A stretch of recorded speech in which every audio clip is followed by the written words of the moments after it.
എനിക്ക് ഒരുപാട് കാര്യം പറയാനുണ്ട്. എൻ്റെ ലൈഫ് സ്റ്റോറി പറഞ്ഞു കഴിഞ്ഞാൽ ഹലോ ഗൈസ്, ഇപ്പോൾ സോഷ്യൽ മീഡിയ തുറന്നാൽ തന്നെ കാണുന്ന രണ്ട് വ്യക്തികളാണ്.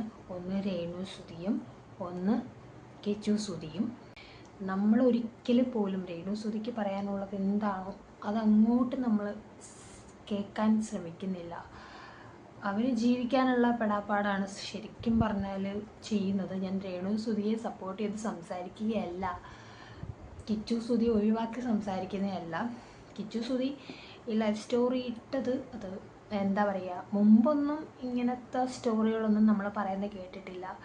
സ്റ്റാർ മാജിക് അതിലൊക്കെ ഈ സുധിച്ചേട്ടനുമായിട്ട് രേണു സുധിയും ഋതപ്പനും പിന്നെ ഈ കിച്ചു സുധിയും കൂടെയൊക്കെ വന്നപ്പോൾ ഇതേപോലെ ആങ്കർക്ക് ചോദിച്ചായിരുന്നു എങ്ങനെയുണ്ട് അമ്മ, പുതിയ അമ്മ എങ്ങനെയുണ്ടെന്നൊക്കെ ചോദിച്ചപ്പം നല്ല അമ്മയാണ് എന്നൊക്കെയാണ് അവൻ പറഞ്ഞത്. പക്ഷെ ഇപ്പോൾ അത് മാറ്റി പറയുന്നു. എന്തുകൊണ്ട് ആ ഒരു ഷോയിൽ വെച്ചിട്ട് ഈ അമ്മ ഇങ്ങനായിരുന്നു, എനിക്ക് സ്നേഹം തരുന്നില്ല, എന്നെ ഒറ്റപ്പെടുത്തുന്നു, അന്നൊന്നും എന്താണ് പറയാതിരുന്നത്. ഇപ്പം ഈ യൂട്യൂബ് ചാനലിൽ വന്ന് തന്നെ എൻ്റെ ലൈഫ് സ്റ്റോറി ഞാൻ നിങ്ങളുമായിട്ട് പങ്കുവെക്കുന്നു എന്നൊക്കെ പറഞ്ഞ് ഇങ്ങനെ എന്തിനാണ് അങ്ങനെയൊക്കെ പറയുന്നത് അല്ലേ? കിച്ചു സുധിയുടെ ലൈഫ് സ്റ്റോറിയിൽ നിന്ന് എനിക്ക് മനസ്സിലായ ഒരു കാര്യം എന്ന് വെച്ച് കഴിഞ്ഞാൽ, അദ്ദേഹം കൂടുതൽ പറയുന്ന ഒരു കാര്യം എന്നെ ഒറ്റപ്പെടുത്തി, ഞാൻ ഒറ്റപ്പെടൽ അനുഭവിച്ചു എന്നൊക്കെയാണ് പറഞ്ഞത്. അവൻ ഒറ്റപ്പെടലുകൾ ഏറ്റിട്ടുണ്ടായിരിക്കും. അത് അവരുടെ ജീവിതത്തിൽ മാത്രമല്ല, എല്ലാവരുടെയും ജീവിതത്തിൽ ഇങ്ങനെയൊക്കെ ഒറ്റപ്പെടലുകൾ വന്നിട്ടുണ്ട്. മാതാപിതാക്കൾ മക്കളെ നല്ലതുപോലെ സ്നേഹിക്കും, പരിചരിക്കും. പക്ഷെ അവരില്ലാതെ ആവുമ്പോൾ വേറൊരാൾ ആ സ്ഥാനത്തോട്ട് വരുമ്പോൾ അവരങ്ങനെ സ്നേഹിക്കണമെന്നില്ല. പക്ഷേ സ്നേഹിക്കും, എങ്കിലും ഓവറായിട്ട് ഇങ്ങനെ ഫോഴ്സ് ചെയ്ത് സ്നേഹിക്കണം അങ്ങനൊന്നുമില്ല. അതൊക്കെ തന്നെയാണ് ഇവരുടെ ലൈഫിലും സംഭവിച്ചതൊക്കെ തന്നെ ആയിരിക്കാം, എനിക്ക് അറിയത്തില്ല, ചിലപ്പോൾ അങ്ങനെ ആയിരിക്കാം സംഭവിച്ചത്. രേണു സുധി ചേച്ചിയെ പറ്റി പറയാനുള്ള കാര്യം, അവർ ശരിക്കും പറഞ്ഞാൽ ഒരു സ്ട്രോങ് ആയിട്ടുള്ള ലേഡിയാണ്. ആളുകൾ ക്യാമറയും വെച്ചുകൊണ്ട് അവരുടെ മുന്നിൽ വന്നിട്ട് ഓരോ കാര്യങ്ങൾ പറയുമ്പോഴും പക്ഷെ നല്ല സ്ട്രോങ് ആയിട്ടുള്ള രീതിയിലാണ് അവർ തിരിച്ച് റിയാക്ട് ചെയ്യുന്നത് ഞാൻ കണ്ടിട്ടുള്ളൂ. ശരിക്കും പറഞ്ഞാൽ ഞാനാണെങ്കിൽ ആരെങ്കിലും എന്തെങ്കിലും ഒരു നെഗറ്റീവ് കമൻ്റ് ഇടുവാണെങ്കിൽ ശരിക്കും പറഞ്ഞാൽ ഞാനത് വായിച്ചിട്ട് എനിക്ക് സത്യം പറയാം അന്നത്തെ ദിവസം പോയെന്ന് തന്നെ പറയാം. അത്രയ്ക്കും വിഷമമാണ്. പിന്നെ ആരെങ്കിലും എന്തെങ്കിലും നമ്മുടെ മുന്നിൽ വെച്ചിട്ട് എന്തെങ്കിലും ഒരു നെഗറ്റീവായിട്ടുള്ള കാര്യം പറയുകയാണെങ്കിൽ നമുക്ക് ശരിക്കും പറഞ്ഞാൽ എനിക്ക് സത്യം പറയാൻ വിഷമം വരും, ഞാൻ കരയുകയും ചെയ്യും. അവരുടെ മുന്നിൽ വെച്ചിട്ടാണെങ്കിൽ പോലും ഞാൻ കരയും. പക്ഷേ രേണു ചേച്ചി അങ്ങനെ കരയാതെ നല്ല സ്ട്രോങ് ആയിട്ടാണ്, നല്ല സ്ട്രോങ് വുമൺ ആയിട്ടാണ് അവരുടെയൊക്കെ മുന്നിൽ നിൽക്കുന്നത്. പിന്നെ ഇപ്പം എന്തുമാത്രം നെഗറ്റീവ് കമൻ്റാണ് അവർക്കെതിരെ വന്നിട്ടുള്ളത്. അപ്പം അവർ ശരിക്കും പറഞ്ഞ ഒരു അമ്മയല്ലേ അല്ലേ? അവരെ പറ്റില്ലെങ്കിലും അവർ ശരിക്കും ഒരു അമ്മയാണ്. അവരിങ്ങനെയൊക്കെ ചെയ്യുമെന്ന് എനിക്ക് തോന്നുന്നില്ല. അവർ പക്ഷേ കിച്ചുവിനെ പറ്റിയിട്ട് പറയുന്നതൊക്കെ 100 നാവായിട്ടാണ് അവർ പറയുന്നത്. മനുഷ്യരുടെ ഒരു പൊതുവായ ഒരു സ്വഭാവം എന്ന് വെച്ച് കഴിഞ്ഞാൽ എല്ലായിടത്തും നടക്കുന്നതൊക്കെ തന്നെ നല്ല സ്ട്രോങ് ആയിട്ടുള്ള ആളുകളെ താത്തും, വീക്കായിട്ടുള്ള ആളുകളെ പൊക്കാൻ നോക്കും. അതാണ് ഇപ്പോഴത്തെ മനുഷ്യരുടെ ഒരു പൊതുവായിട്ടുള്ള ഒരു സ്വഭാവം എന്ന് പറയുന്നത്. ഈ ഒരു സമയത്ത് ഫുഡ് കൊണ്ട് തരും, എന്നിട്ട് ഞാൻ കമ്പ്യൂട്ടറിന് മുന്നിൽ നിൽക്കും, അങ്ങനെ എന്തൊക്കെയോ ഒക്കെ കുറേ കാര്യങ്ങൾ പറഞ്ഞായിരുന്നു.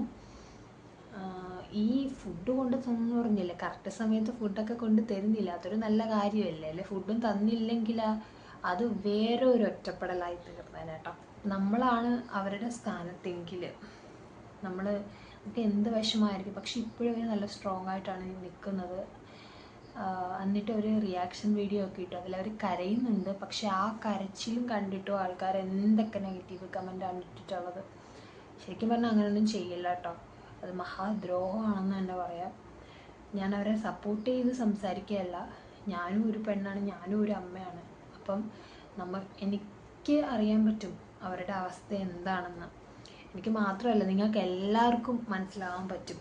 അപ്പം അവരുടെ ജീവിതത്തിൽ നടത്ത കാര്യങ്ങൾ നമ്മൾ കണ്ടിട്ടില്ല. ഇപ്പം കിച്ചു സുധി ഇങ്ങനെ പറയുന്നതുകൊണ്ടാണ് നമ്മൾ എന്താ പറയുക അത് വിശ്വസിച്ചിട്ട് നമ്മൾ ഇങ്ങനെ കമൻ്റ് ഇടുന്നത്. പക്ഷെ പിന്നെ എല്ലാവരും ഈ രേണു ചേച്ചി ഇങ്ങനെ കെട്ടിപ്പിടിക്കുന്നതും ലിപ്പ് ലോക്ക് ചെയ്യുന്നതും അങ്ങനത്തെ ഒക്കെ ഉള്ള ചെറിയ ചെറിയ ക്ലിപ്പുകളൊക്കെ ഇട്ടിട്ട് റിയാക്ഷൻ വീഡിയോ ചെയ്യുന്നുണ്ട്, അല്ലാതെ റീൽസൊക്കെ ഇടുന്നുണ്ട്. ശരിക്കും പറഞ്ഞാൽ അവർ ജീവിക്കാൻ വേണ്ടിയിട്ടാണ് ശരിക്കും ഇങ്ങനെയൊക്കെ ചെയ്യുന്നത്. നമ്മൾ ഈ സിനിമയും അല്ലെങ്കിൽ ഈ സീരിയലും അങ്ങനെയുള്ള സംഭവങ്ങളൊക്കെ കാണാറില്ലേ, അതിനകത്തൊക്കെ എന്തൊക്കെയാണ് ആൾക്കാർ ചെയ്യുന്നത്. ഈ നടീനടന്മാർ, വലിയ വലിയ നടീനടന്മാരൊക്കെ ഇല്ല, അവരൊക്കെ എന്തൊക്കെയാണ് ചെയ്യുന്നത്. കെട്ടിപ്പിടിക്കുന്നു, ഉമ്മ വെക്കുന്നു, ഹണിമൂണിൽ പോകുന്ന കാണിക്കുന്നു, കുളിസീൻ കാണിക്കുന്നു, ഫസ്റ്റ് നൈറ്റ് കാണിക്കുന്നു, എന്തൊക്കെ കാര്യങ്ങൾ കാണിക്കുന്നത്. അപ്പോൾ അവർക്കൊന്നും ഒരു കുഴപ്പമില്ലല്ലേ. അവരൊക്കെ ഇങ്ങനെ എന്ത് വേണമെങ്കിലും കാണിച്ചിട്ടോ ഒന്നും കുഴപ്പമില്ല.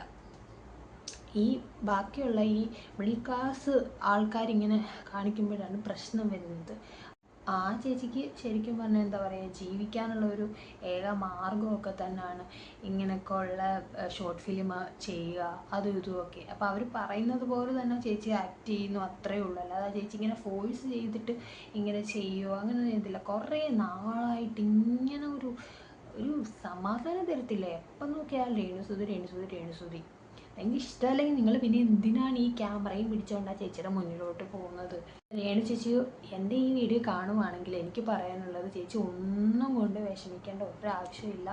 ചേച്ചി ഇപ്പം എങ്ങനെയാണ് നല്ല സ്ട്രോങ് ആയിട്ടാണോ പോണേ, അതേപോലെ തന്നെ മുന്നോട്ട് പോവുക. പിന്നെ ഈ സൂയിസൈഡ് അങ്ങനെയുള്ള സംഭവങ്ങളൊക്കെ ഉണ്ടല്ലോ, അതിനെ പറ്റിയിട്ടൊന്നും ചിന്തിക്കേണ്ട ഒരു ആവശ്യമില്ല. ദൈവം നമ്മളെ ഈ ഭൂമിയിലോട്ട് കൊണ്ടുവന്നതും ഇങ്ങനെയുള്ള കുറേ ബാഡ് കമൻസും അങ്ങനെയൊന്നും കാണാനും കേൾക്കാനും ഒന്നുമല്ല, ലൈഫ് എൻജോയ് ചെയ്യാൻ വേണ്ടിയിട്ടാണ്. നമുക്ക് ദൈവം ഒരു ആയുസ് തന്നിട്ടുള്ളൂ. ആ ആയുസ് നമ്മൾ നല്ല സന്തോഷത്തോടെ ജീവിച്ച് അങ്ങ് തീർക്കുക.